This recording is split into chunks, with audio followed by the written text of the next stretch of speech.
Hello everyone, welcome to my channel UB Commerce Classes. इस video में आप खंड 2 के 7th चैप्टर पूछताछ, निरख तथा आदेश संबंधी पत्र व्यवहार को समझेंगे। किसी भी व्यवसाय में प्रतिदिन अनेक प्रकार के पत्र लिखे जाते हैं, जिसमें पूछताछ का पत्र, निरख संबंधी पत्र, आदेश पत्र, सूचना संबंधी पत्र, शिकायत पत्र, तकादे के पत्र, गश्ती पत्र, परिचय तथा साख पत्र, बैंक संबंधी पत्र और बीमा संबंधी पत्र प्रमुख हैं। आपके सिलेबस में पूछताछ तथा निरख संबंधी पत्र, आदेश पत्र और सूचना संबंधी पत्र ही हैं। इस वीडियो में हम पूछताछ के पत्रों का अर्थ, उन्हें लिखते समय कौन कौन सी सावधानियां रखनी चाहिए के बारे में समझेंगे और साथ ही हम पूछताछ का पत्र लिखना भी सीखेंगे। पूछताछ के पत्र का अर्थ: जब कोई व्यक्ति अथवा व्यापारी अधिक मात्रा में माल खरीदना चाहता है, तो वह कहीं से माल खरीदने से पूर्व विभिन्न व्यापारियों या फर्मों से माल के संबंध में जानकारी प्राप्त करने के लिए उन्हें पत्र लिखता है। तो इस प्रकार जानकारी प्राप्त करने के लिए जो पत्र लिखे जाते हैं, उन्हीं पत्रों को पूछताछ का पत्र कहते हैं।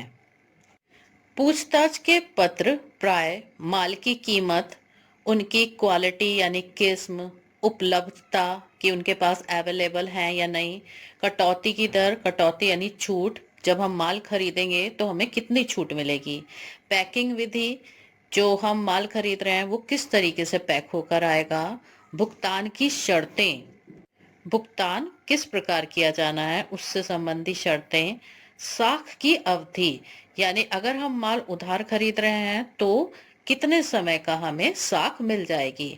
इन सब बातों की जानकारी प्राप्त करने के लिए लिखे जाते हैं। पूछताछ के पत्र हम अपने पूर्व परिचित व्यापारियों को भी लिख सकते हैं या फिर हम नए व्यापारियों को भी लिख सकते हैं। नए व्यापारी हम ट्रेड डायरेक्टरी में से व्यापारियों का नाम खोज सकते हैं और उन्हें पूछताछ के पत्र लिख सकते हैं। पूछताछ के पत्रों को लिखने का मुख्य उद्देश्य न्यूनतम कीमत पर अच्छी वस्तुएं खरीदना होता है, क्योंकि जितनी ज्यादा हम इंक्वायरी करेंगे, हमारे को उतनी ही अच्छी वस्तु और कम कीमत पर मिलने की संभावना रहेगी।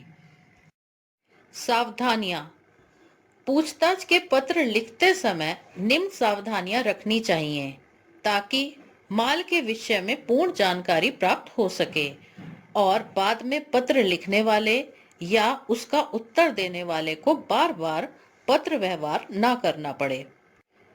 1. पूर्ण विवरण देना: पूछताछ के पत्र में वस्तु का नाम, उसकी किस्म, मात्रा, रंग, पैकिंग का ढंग, कीमत आदि के बारे में पूर्ण विवरण देना चाहिए ताकि बाद में अनावश्यक पत्र व्यवहार न करना पड़े।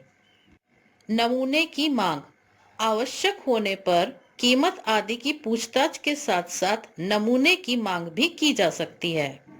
कुछ वस्तुएं ऐसी होती हैं जिसका नमूना मंगाया जा सकता है, जैसे कपड़े की क्वालिटी जांचने के लिए कपड़े का छोटा सा पीस, जिसे देखकर हम कपड़े की क्वालिटी के बारे में जान सकें।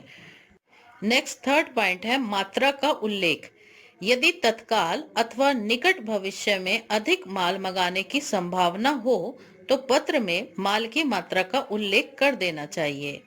इससे व्यापारी प्रोत्साहित होकर शीघ्र उत्तर दे देता है तथा व्यापारिक बट्टा आदि में भी रियायत कर देता है। व्यापारिक बट्टा, ट्रेड डिस्काउंट इसे बोलते हैं। जब हम माल खरीदते हैं तो व्यापारी हमें ट्रेड डिस्काउंट भी देते हैं। जितनी ज्यादा क्वांटिटी में माल खरीदा जाता है उतना ज्यादा ट्रेड डिस्काउंट हमें मिल सकता है। अगर हम अपने पत्र में मात्रा का उल्लेख कर देते हैं तो व्यापारी इससे प्रोत्साहित होते हैं, वो हमें शीघ्र उत्तर भी दे देंगे और व्यापारिक बट्टा भी हमें दे सकते हैं। विशिष्ट उद्देश्य का उल्लेख: यदि वस्तु की आवश्यकता किसी विशिष्ट उद्देश्य के लिए है तो पत्र में ऐसे उद्देश्य को भी स्पष्ट रूप से लिख देना चाहिए। यदि हम किसी विशेष कारण से माल खरीदना चाह रहे हैं तो वो विशेष कारण हमें उल्लेख कर देना चाहिए। कि हम इस रीजन की वजह से माल खरीद रहे हैं। फिफ्थ पॉइंट, सूची पत्र तथा मूल्य सूची मंगवाना। पूछताछ के पत्र में क्रेता विक्रेता से सूची मूल्य यानी कैटेलॉग तथा मूल्य सूची प्राइस लिस्ट की मांग कर सकता है। इन सूची पत्र में विक्रेता द्वारा बेचे जाने वाले समस्त माल का विवरण और व्यापार शर्तों का उल्लेख होता है। अन्य बातें, पूछताछ के पत्र में यह भी स्पष्ट कर देना चाहिए कि आपको माल कितनी अवधि के लिए चाहिए। पत्र में व्यापारिक शर्तों की भी समुचित जानकारी प्राप्त कर लेनी चाहिए, जैसे माल की न्यूनतम कीमत क्या होगी, छूट व कमीशन की दर क्या होगी, भुगतान की शर्तें क्या होंगी इत्यादि। अब हम एक पूछताछ का पत्र लिखना सीखते हैं। यहाँ दिया हुआ है, सर्वश्री आकाश औषधि भंडार मेरठ को शिलाजीत पत्थर और कस्तूरी की आवश्यकता है। शिलाजीत पत्थर और कस्तूरी एक प्रकार की औषधियां हैं। इन औषधियों की कीमत के पूछताछ के संबंध में वह सर्वश्री भार्गव मेडिकल स्टोर हरिद्वार को पत्र लिखते हैं। आपको सर्वश्री आकाश औषधि भंडार की ओर से पूछताछ का पत्र लिखना है, जिसमें आवश्यक विवरण जो यहाँ नहीं दिए गए हैं वह आपको अपने आप लिखने हैं। जब भी आप पत्र लिखते हैं तो सबसे पहले आपको यह ज्ञात होना चाहिए कि पत्र कौन लिख रहा है और पत्र किसको लिखा जा रहा है। उसी के अनुरूप आप अपना पत्र लिखना आरंभ करेंगे। पत्र जो है वो सर्वश्री आकाश औषधि भंडार की तरफ से लिखा जा रहा है और पत्र सर्वश्री भार्गव मेडिकल स्टोर्स को लिखा जा रहा है। सर्वश्री आकाश औषधि भंडार माल की पूछताछ का पत्र लिखने वाली संस्था है और सर्वश्री भार्गव मेडिकल स्टोर्स को पत्र लिखा जा रहा है, अर्थात ये पत्र के प्राप्तकर्ता होंगे। आप लोग पत्र अपने नोटबुक में लिखेंगे। वास्तव में पत्र लेटर पैड पे लिखे जाते हैं, लेकिन हम यहाँ पे जो पत्र लिखेंगे वो अपनी नोटबुक में लिखेंगे। सबसे पहले हम यहाँ सीख लेंगे, फिर स्क्रीनशॉट लेकर उसे अपनी नोटबुक में नोट कर लेंगे। सबसे पहले सेंटर में पत्र लिखने वाले व्यक्ति की फर्म का नाम लिखा जाता है और ठीक उसके नीचे सेंटर में व्यवसाय की प्रकृति अर्थात व्यवसाय किस वस्तु का है उसे लिखा जाता है। यहाँ पत्र आकाश औषधि भंडार के लिए लिखा जा रहा है और यह आयुर्वेदिक औषधियों के थोक व फुटकर विक्रेता हैं। पत्र में आवश्यक विवरण आपको अपनी तरफ से देने होते हैं, इसलिए ये बात आपको अपने आप ध्यान में रखनी है। इसी प्रकार यदि आप किसी पुस्तक विक्रेता के लिए पत्र लिख रहे हैं तो आप यहाँ पर पुस्तकों के थोक व फुटकर विक्रेता लिख सकते हैं या पुस्तकों के प्रकाशक लिख सकते हैं। इसी प्रकार अगर आप वस्त्र विक्रेता के लिए पत्र लिख रहे हैं तो वस्त्रों के थोक विक्रेता लिख सकते हैं या सिर्फ वस्त्रों के फुटकर विक्रेता भी लिख सकते हैं। तो यह डिटेल आपको अपने हिसाब से देनी है। लेफ्ट हैंड साइड पर ईमेल एड्रेस लिखा जाता है, यह भी आपको अपने आप लिखना है। कोई भी ईमेल एड्रेस आप लिख सकते हैं। यहाँ हमने तो एक इजी सा लिख दिया है abcd1234@gmail.com। ईमेल के ठीक नीचे टेलीफोन नंबर लिखना है, यह भी आप अपने पास से लिखेंगे। यह भी हमने इजी सा लिख दिया है 9876543210। कोई भी 10 डिजिट नंबर आप लिख सकते हैं। यहाँ लिखते समय आप ध्यान देंगे ईमेल के ई के ठीक नीचे टेलीफोन का टे आना चाहिए। संदर्भ संख्या, इसके बाद संदर्भ संख्या लिखेंगे। संदर्भ संख्या प्रत्येक पत्र पर अलग अलग होती है। यहाँ जो हमने संदर्भ संख्या लिखी है 1050/2021, जो यह बता रही है कि वर्ष 2021 में ये 1050वां पत्र लिखा गया है। जब वह आप आने व जाने वाले पत्रों का लेखा सीख रहे थे उसमें आपने पत्र प्रेषित पुस्तक सीखी थी, उसमें यही नंबर 1050/2021 लिखा जाता है और संबंधित विवरण भी लिख दिया जाता है, जिससे भविष्य में आवश्यकता पड़ने पर हम उसे देखकर ज्ञात कर सकें कि पत्र किस विषय से संबंधित था और किसको भेजा गया था। अब हम राइट साइड के कॉर्नर पर आकाश औषधि भंडार यानी पत्र के लेखक का एड्रेस लिखेंगे। ठीक उसके नीचे शहर का नाम और उसके नीचे जिस डेट में पत्र लिखा जा रहा है वह दिनांक लिखी जाएगी। लेफ्ट हैंड साइड पर संदर्भ संख्या के नीचे पत्र प्राप्तकर्ता का नाम या उस फर्म का नाम लिखा जाता है जिसको पत्र भेजा जा रहा है। ठीक उसके नीचे उनके एड्रेस और उसके बाद उनके शहर का नाम लिखा जाता है। यह ध्यान रखना चाहिए, यह 3 लाइनों में लिखा जाता है। पहली में नाम, दूसरी लाइन में पता और तीसरी लाइन में शहर का नाम। यह डिटेल हमें क्वेश्चन में मिल गई थी तो हमने वहीं से लिख दी। अगर डिटेल अवेलेबल नहीं होती तो ये डिटेल यानी एड्रेस भी आपको अपनी तरफ से लिखने होते। अब नेक्स्ट लाइन में सेंटर में विषय लिखा जाएगा। हम पूछताछ का पत्र लिख देते हैं।